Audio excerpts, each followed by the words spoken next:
नमस्कार, मैं राकेश और आप मुझे सुन रहे हो टैक्स जंक्शन पर। तो दोस्तों, फिनांस बिल 2021, बजट 2021, इसमें निर्मला मैडम ने एक सेक्शन ऐड करा है। ये सेक्शन है 206 A B of income tax act. 206 A B ये सेक्शन हमें जानकारी देता है कि अगर आप इनकम टैक्स रिटर्न नहीं भरते हो तो जो सामने वाली पार्टी है, जो आपका टीडीएस काटने वाली है, उनको अधिकार देती है कि आपका टीडीएस डबल रेट से डिडक्ट करे।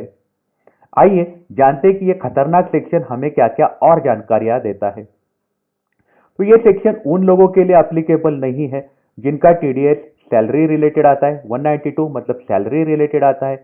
192 ए मतलब प्रोविडेंट फंड रिलेटेड आता है।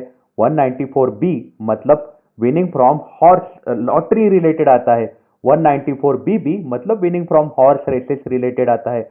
194 एलबीसी मतलब सिक्योरिटाइजेशन ऑफ ट्रस्ट, इसके रिलेटेड आपका अगर टीडीएस आता है तो 194 एन मतलब आपका कैश विड्रॉल 20 लाख से ज्यादा आता है तब जो टीडीएस कट होता है उसके लिए ये अप्लीकेबल नहीं है। 206 ए बी 206 ए बी बाकियों के लिए अप्लीकेबल होने वाला है। 206 ए बी ऐसा सेक्शन है कि फॉर एग्जाम्पल कि आप सीनियर सिटीजन हो या फिर आप हाउस होल्ड वाइफ हो, आप हाउस वाइफ हो और ऐसे केस में आपने बैंक में फिक्स डिपॉजिट रखा है।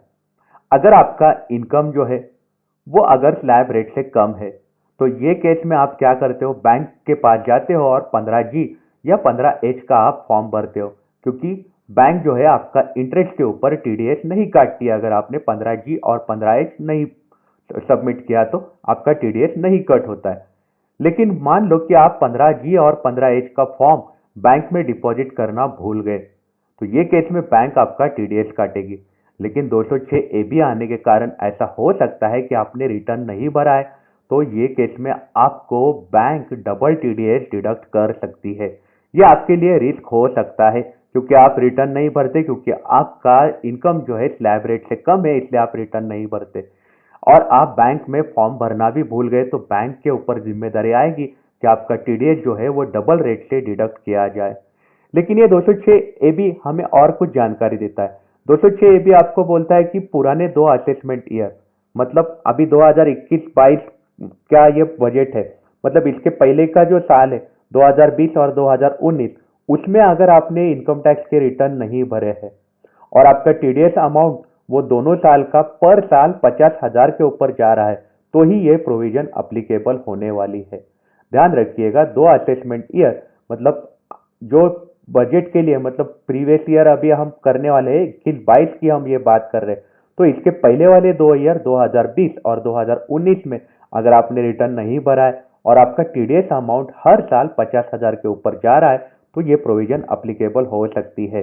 और ऐसे केस में मान लो कि आपका इंटरेस्ट का अगर टीडीएस 10% जनरली काटती है बैंक, तो वो 20% काटना पड़ेगा बैंक को। ये आ सकता है प्रोविजन 206 ए बी अगर आप फॉर्म 15G और 15H भरना भूल गए और आपने इसके पहले 2 साल का रिटर्न भी नहीं भरा है, ड्यू डेट भी एक्सपायर हुई है, अब आप रिटर्न नहीं भर पा रहे हो और आपका टीडीएस हर साल का 50,000 के ऊपर जा रहा है तो फिर बैंक आपका टीडीएस जो है वो डबल रेट से काट सकती है। ये बहुत ही क्रिटिकल प्रोविजन है, खतरनाक प्रोविजन है, समझने को भी खतरनाक प्रोविजन है। कई लोग ऐसे होते हैं कि जिनका अलग अलग जगह से इनकम आता है वो रिटर्न नहीं भरते। अब इसमें इंपॉर्टेंट बात क्या आएगी कि जो बंदा, जो कंपनी या फिर जो बैंक टीडीएस काटने वाली है डबल रेट से, उनके पास जानकारी कहाँ से आने वाली है।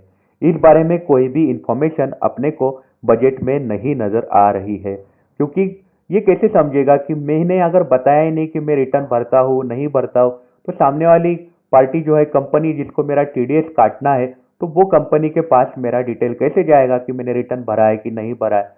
तो ये एक बहुत बड़ा क्रिटिकल मुद्दा सामने आ रहा है ये प्रोविजन के कारण, और ये बजट जो है इस बारे में साइलेंट है, ऐसा हमें नजर आ रहा है। तो आपकी इस बारे में क्या राय है, हमें आप कमेंट सेक्शन में जरूर बताइएगा। आप अपना ख्याल रखिएगा।